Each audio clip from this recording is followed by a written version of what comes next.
the can we fuck our way to freedom question. Well, how about if I approach it this way?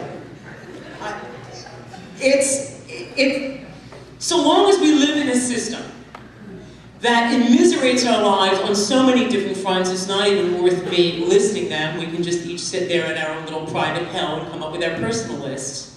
So long as we live in that system, our personal choices and aspirations are going to be confined.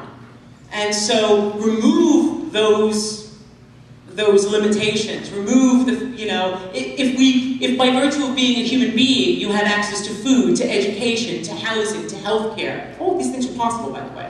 Any society that can, basically wreak havoc on an entire section of the globe and, create wars and occupations is perfectly capable of delivering the goods for a healthy and humanistic society, an environmentally sane society. Then under those conditions, would people's sex lives be better? Absolutely. I believe that's true, but of course we can't really test that one out, can we?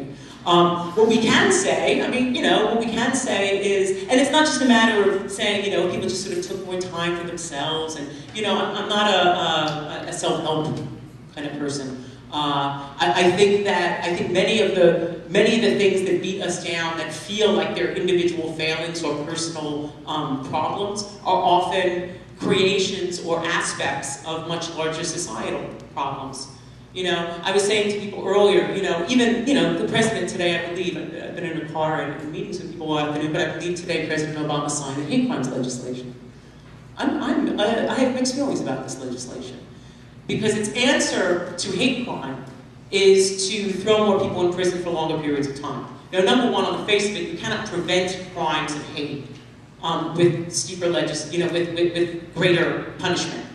And in a society that has 2.3 million people behind bars, which is a 500% increase over the last 30 years, it's of dubious value to say to me that, to argue that we can actually prevent crime by adding longer sentences to people's crimes. And I think it's a bit rich for the federal government, which continues to discriminate against LGBT people, to then say we're going to pass hate crimes legislation to stop the hate crimes, when in fact they're creating a culture in which hate crimes are absolutely an inevitability.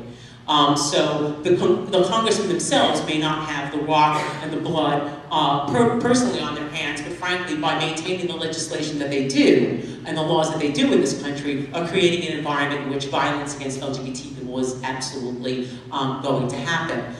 So on the one hand, I do recognize the historic advance of the federal government signing such legislation in terms of saying we want to reverse decades and decades of hatred. But frankly, it's a bit of a limited way, and one of these kinds of sort of solutions that are non-solutions, that sort of, don't really get at the heart of the problem.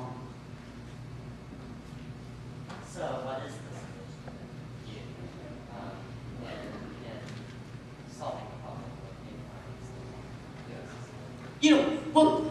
crimes? Actually, the full name of the hate crime legislation is called the Matthew Shepard and James Byrd Jr. Act. And James Byrd was the black man in Texas who was dragged to his death at the back of a truck the same year that Matthew Shepard was left hanging on a fence in Laramie, Wyoming, to die after he was tortured.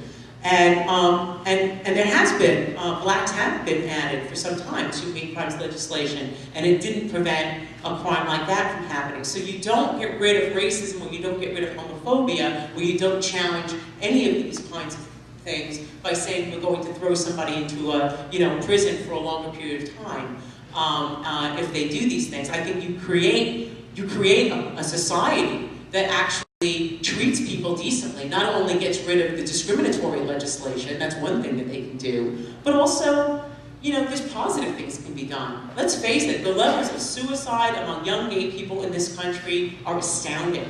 In the last year, there were a handful of young boys who hanged themselves after being called faggot on the playground, having their sort of gender or sexual identities questioned. These were 10, 11-year-old boys. This is insane. Where is it in this country that the administrations pull together students and hold, lessons about why this is unacceptable behavior, that words like faggot are not to be used, and this is why, and this is what they mean, and this is what they amount to. What about sex education in which gay sex alongside of straight sex, it would be a bad idea for them to start teaching that, are taught how to use a condom. What about a society that actually produces condoms that gay men need? They keep trying to convince us that men and women sweat differently. We have to have completely different deodorants. I'm suspicious of this claim. But I do know that gay men do have different kinds of sex from straight men. And a thicker, stronger condom would be necessary for anal sex. How about producing those things, marketing them, educating people about how to use them? These kinds of things actually would be a chink against the sort of discriminatory ideas that lead to people bashing. Is there any guarantee that nobody will ever again take a hand or say something nasty to anyone? No.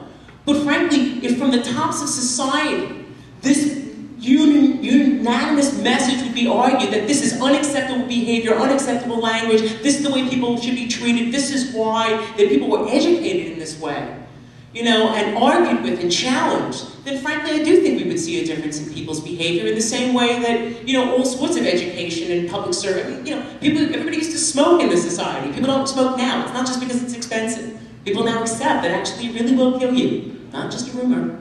And people have been educated, or really did used to drive more drunken driving accidents happen. I'm not saying it's eliminated, but it is minimized by actually public campaigns to try and take these things on. How about even attempting these kinds of things? None of this stuff is anywhere on offer at this point.